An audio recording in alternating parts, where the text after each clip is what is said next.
हरिओम प्रिय दर्शकों, आज इस वीडियो में हम जानेंगे कि फाल्गुन शुक्ल पक्ष की एकादशी 2025 में कब मनाई जाएगी, इसका क्या महत्व है और क्या समय होगा व्रत खोलने का, यानी कि पारण करने का, क्या विधि है व्रत की। प्रिय दर्शकों, एकादशी का व्रत करने के लिए इसकी कई सारी विधियां हैं जो आप कर सकते हैं। उसको तो देखा जाए तो हर एक व्यक्ति की अपनी अपनी सामर्थ्य है, तो अपने सामर्थ्य के अनुसार आप इसे कर सकते हैं। आप या तो दशमी के दिन मध्याह्न का भोजन करके और फिर सायंकाल से जो है तो व्रत रख लें और फिर द्वादशी को पारण कर लें बिना अन्न जल के, या तो आप जल पी के रह सकते हैं या तो आप जो है तो फलाहार लेके रह सकते हैं।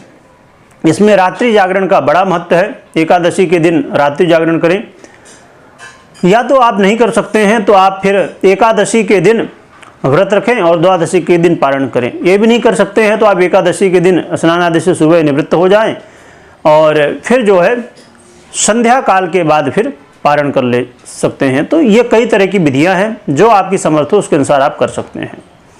रही बात कि 2025 में कब ये एकादशी रहने वाली है, तो 2025 में 10 मार्च को ये एकादशी मनाई जाएगी। इसे आमल की एकादशी कहा जाता है। क्यों कहा जाता है और इसका क्या महत्व ये भी जानेंगे।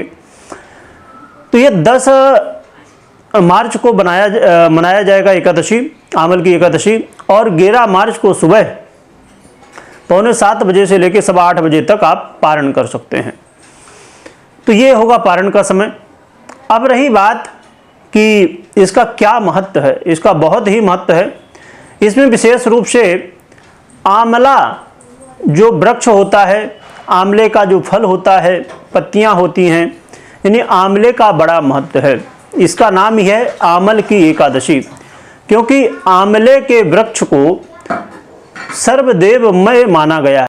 आंवला का वृक्ष भगवान विष्णु को बहुत ही प्रिय है और इस एकादशी के दिन या हमेशा आंवले की वृक्ष की आराधना करने से भगवान विष्णु बहुत ही प्रसन्न होते हैं। खासकर आंवला का पूजन, भक्षण, स्पर्श, दर्शन आमल की एकादशी के दिन विशेष रूप से किया जाता है।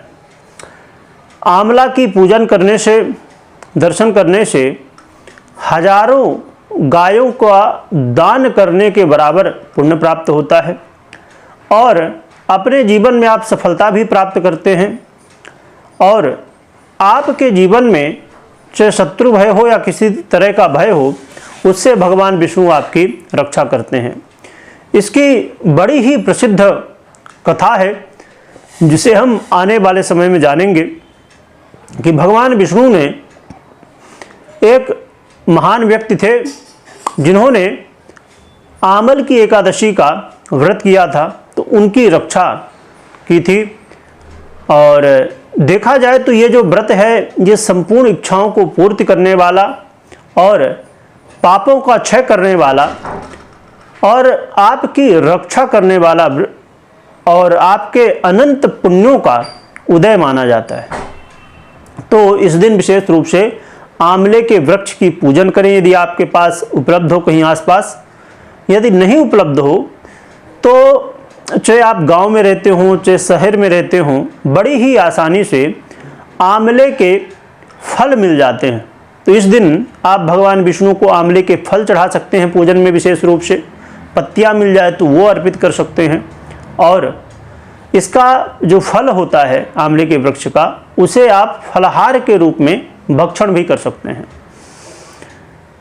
कहते हैं कि आंवले के वृक्ष के दर्शन करना एक गाय के दान के बराबर पुण्य होता है और उसको स्पर्श करना उसका दुगुना और फल का भक्षण करना उसका तिगुना फल होता है। और यदि आप कहीं ऐसे जगह में रहते हैं जहां आंवले का वृक्ष बड़ा है और वहां पर बैठ के भगवान विष्णु की पूजा, आंवले के वृक्ष की पूजा कर सकते हैं, तो ये आपके लिए बहुत ही श्रेष्ठ माना जाता है। और यदि संभव हो ऐसी जगह में वृक्ष हो कि आप रुक सकें रात्रि में भी, तो अब रात्रि में, एक तो पहले आपने दिन को पूजा किया, फिर रात्रि में वहाँ बैठ के जागरण करें, भगवान का स्मरण करें, भजन कीर्तन करें, तो इससे सुंदर कुछ नहीं है। इससे भगवान की कृपा प्राप्त होगी विशेष रूप से। तो जैसे भी आप कर सकें, तो आंवले का जरूर कोशिश करें कि जो भी जैसे कर सकते हैं तो पूजन आराधन जरूर करें इस दिन। वीडियो देखने के लिए बहुत बहुत धन्यवाद।